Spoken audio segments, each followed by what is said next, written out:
Right, vanhu vaya vatanga. Ladies and gentlemen, paita imwe nyaya panapa inotityisei mbijana. Zoti vanhu ava vakadonno kuti zvivindi zvari kuzvohodha kupi. Wati umwe mutemo kwakutoiswa. Inini ndakambozvitaura. Ndikati muZimbabwe munomu zvinhu zvese zvichapedzera zvakusungisa, but zvinhu zvacho kutaura chokwadi, hai guys, hazvichanakidze. So zvadasangana kudai, so tese nehasha kutsamwa kuita sei kana uchiziva kuti iwewe hauchadi ZANU-PF yachembera. Tanga nekulike this video right now kuitira kuti ZANU-PF iboyikane apa pachabatanidzirwa vanhu vatadzonzwisa kuti saka ZANU-PF yachiri kuzopinda papi. Ndo ruling party, police yacho inenge iripo, ma-minister of police vanenge vachirana zvinhu izvozvo, vashandi vavo ndo ma-ministers avakasarudza vega kuti ningi ndiwo minister of police, saka ndo painenge ichipinda ipapo. Nyaya hombe iri panapa pari kunzi the Zimbabwe Republic Police strongly condemns the distressing behavior of individuals who choose to film citizens during tragic incidents such as accidents or drownings rather than offering assistance or calling for emergency service. This conduct is not only morally reprehensible but also constitutes a violation of the dignity and privacy of the victims and their families. In light of recent incidents, the ZRP supports pressing criminals charges against those who engage in this intrusive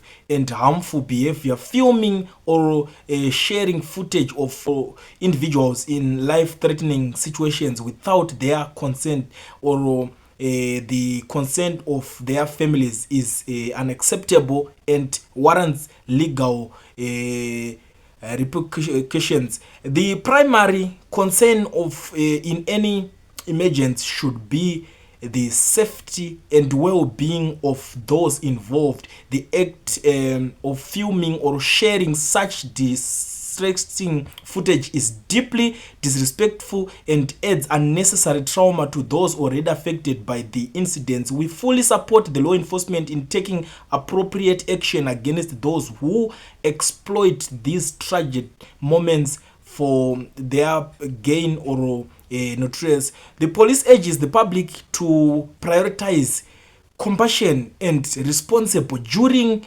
emergencies. Witnesses should focus on calling emergency services, providing aid if it is safe to do so, and respecting the privacy and dignity of those involved. Zimbabwe Republic Police remain committed to fostering a community that values respect, empathy, and civic responsibility. We encourage residents to stand together against this troubling trend and to act with humanity and decent in all situations. The signature balance gojo. Aya nyati po commissioner ndo pavapedza zvavo vakadaro. Ndo nyaya irimo mudariro iko zvino. Kutora video paitika problem yekuti for example tingati paitika accident. Lo pane mamwe videos akambobuda ka tese takatozvishora. Munhu anga aita accident, mota yanga yadhumwa nditi. Munhu akadzvanywa ari mota yakarara neside, munhu akadzvanywa. Munhu achichema ari mukati, mumwe munhu achitora zvake video. Ndobva share that video.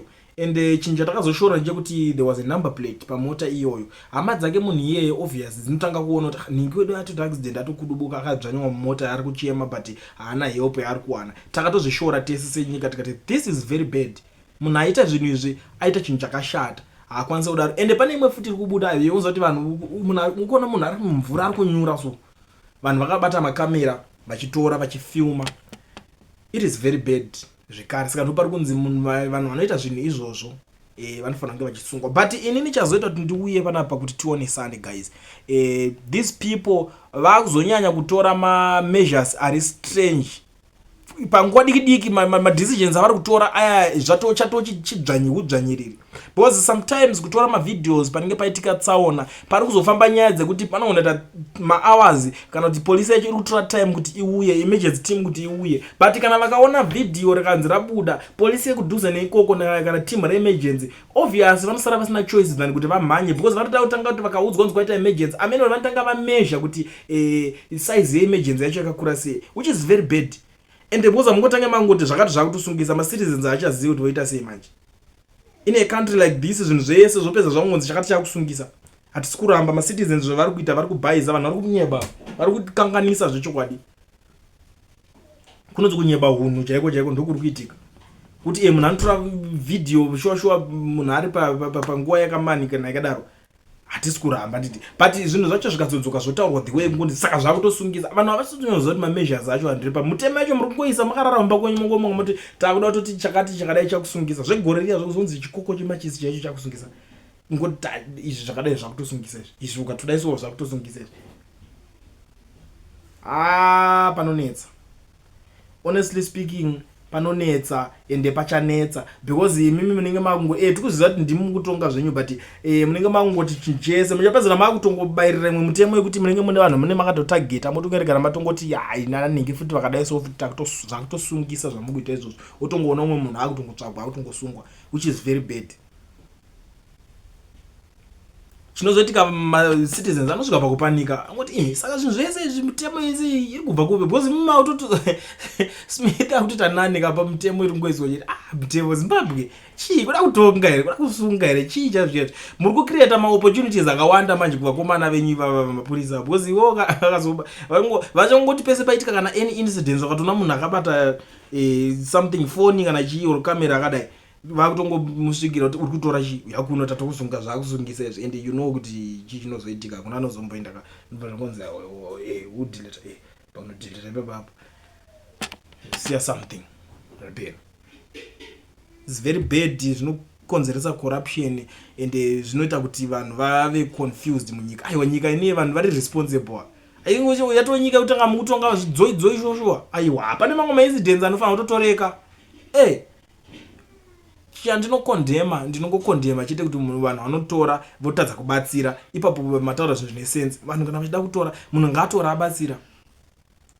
Yellow emergency, because pamwe pacho munhu ari kuita zvekuti atore kuti mufananidzo ayo mufananidzo yemunhu aigara itoroka, even kujournalism ethics kune vanhu vakaona kutozviziva, those people pamuri kudaro zvenyu is just because havasi majournalist, that's why muri kungoti public yakuda kungoona unga munhu wese ari kuita zvinhu izvozvo, but kujournalism ethics zvinotorambidzwa izvozvo kunzi no mufananidzo yemunhu haibudiswe haipostwe kana varidzi vacho vasingazvizive, family isiri aware of zvinhu zvaitika, handiti panongoziswa chete kuti paitika accident yakadai so, and imimi muri kuziva kuti team yenyu yeningirikini media yenyu yenyika yagara inononoka ka, saka vanhu vakangoona kuti since vanhu ava chinonoka ka gatichese timboita zvedu zvefaster izvozvo, tishandise social media because ndo yato current yaapo pamhepo.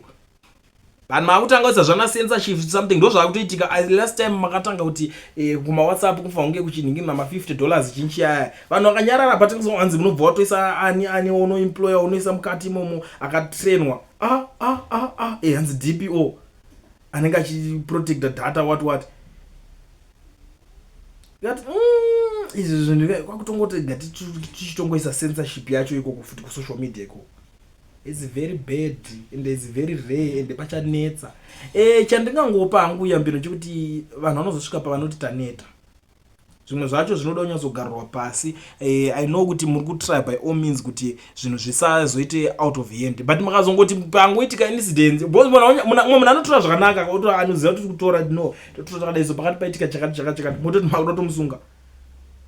Moda kungoitisa malawyer enyu marika, because constitution ikaisi yekuti inongobhembwa constitution kumberi uko hakuna kwamunozomuendesa munhu, mune mungori ma-arresting officers munomutora momuendesa nenyaya yake, osvika kukuvonosangana aona judge ubva patunzi lawyer utodya mari kuti aimi constitution kwedu zvinozonzi zvakati, but kupublic pakunetsa mutemo ingaisangoiswe because tikaverenga yanzi yaiswa sofa chakati chakutosungisa guys ayaya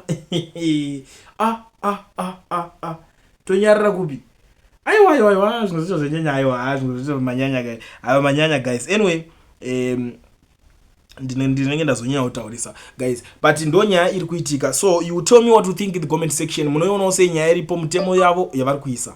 Ndo nyaya dzandava nadzo nhasi ndakakubatirai. I don't know kuti ndiani wekublame ipapo, but munongoziva zvazvinenge zvingori man. Izvo zvachoka unosvika pachikamu chekutozozorora nazvezvi. Anyway, ngatisangane mucomment section.